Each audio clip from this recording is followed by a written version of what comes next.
today to defend a principle that has defined America since its founding. The belief that tyranny in any form must be resisted by the people of conscience. Especially here in Chicago, we will never surrender.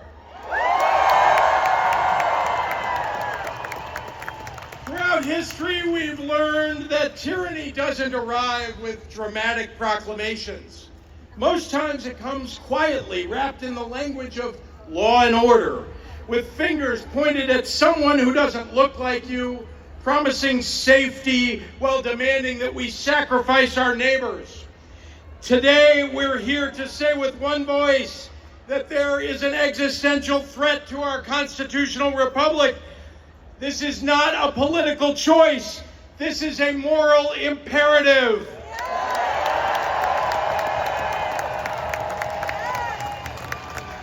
The reality here in Chicago is this. Black and brown people are being rounded up because of the color of their skin. Children are being zip-tied and separated from their parents.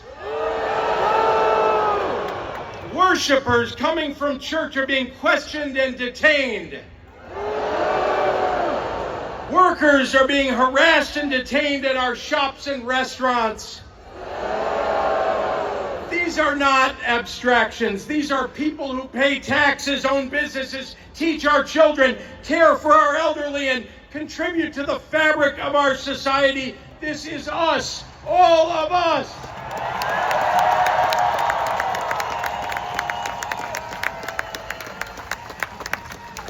We're seeing midnight raids, arrests without judicial warrants, federal agents violating our right to free speech, the Fourth and Fifth Amendments ignored, and communities living in fear. It means children coming home to empty houses, wondering if their parents will ever return. And here's what concerns me the most: the normalization of it all. When we accept the idea that the color of your skin is probable cause to detain you, that the government should have unlimited power to round up and imprison people without due process, that Trump can build a massive enforcement apparatus with no constitutional limits, well, then we erode the foundations that protect all of us. Chicago, is that okay with you? History teaches us that powers granted in the name of security are rarely relinquished. The precedents that we set today become the justifications for tomorrow's abuses. When we allow tyrannical policies against any group, we make tyranny possible against every group. Chicago, is that okay with you? We are here today at this rally because Donald Trump and Stephen Miller are already coming for the immigrants and for black and brown people and for LGBTQ people and for their political opponents. The famous Martin Niemöller poem, First They Came, concludes with the words, "Then they came for me, and there was no one left to speak for me." What Trump didn't count on is Chicago coming together to stand up for freedom and individual rights, for American values, because we love America.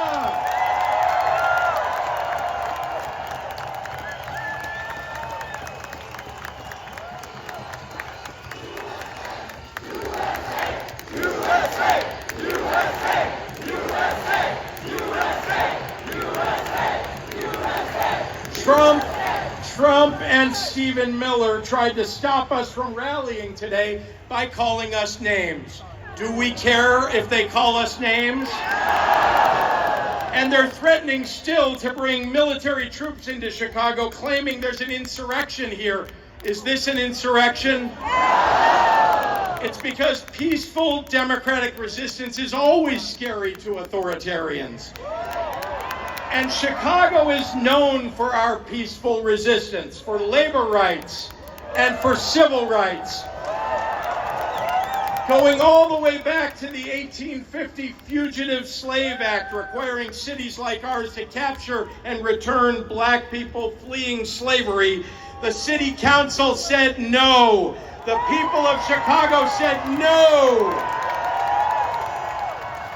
Communities of everyday Americans banded together to protect those who had fled slavery, hoping to find freedom in Chicago, because we in Chicago are not afraid to stand up for fundamental American values. Now, the vast majority of Chicagoans are here because our ancestors fought to escape from tyranny. And another great portion of Chicagoans were brought to this country in shackles and had to fight for their literal freedom. Resistance and survival are in our American blood. Today, we are resisting more than just Donald Trump's attacks on democracy, and he knows it. Trump is panicking about the growing public backlash to his broader agenda.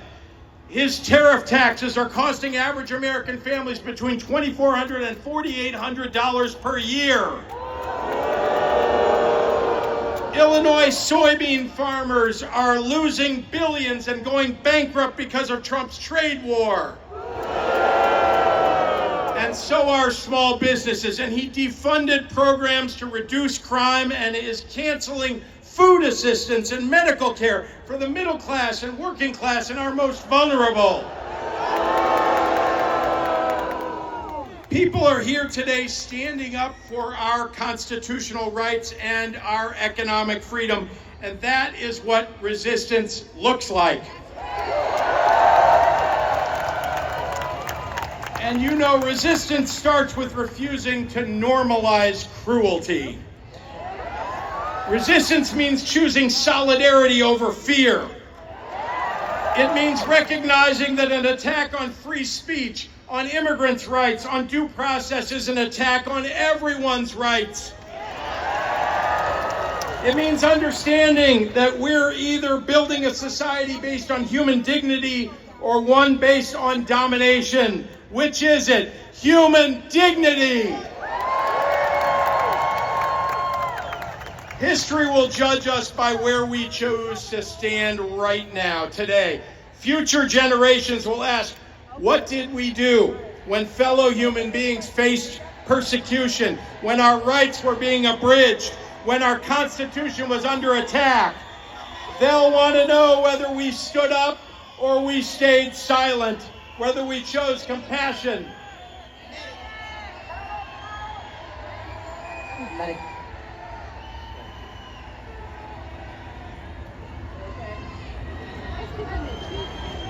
Do we get it? We need a medic over here.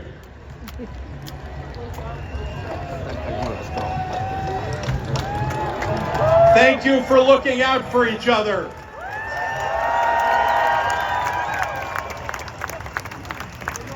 Folks, tyranny requires your fear, your silence, and your compliance. Democracy requires your courage. And tyranny depends on good people doing nothing. It requires us to accept the unacceptable, to rationalize the irrational, to normalize the abnormal. But tyranny also fails when ordinary people refuse to cooperate, when they say no kings and they mean it.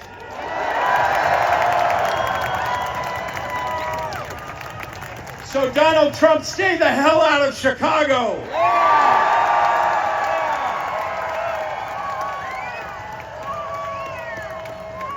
The fight against tyranny isn't won or lost in one protest. It's won in countless daily decisions to stand for justice, to refuse cruelty, to defend human dignity. It's won when we recognize that none of us are free until all of us are free. So say it with me. We love America. We love America. We love Chicago. We love Chicago. And Donald Trump, stay the hell out of our city. Thank you very much. Let's give it up.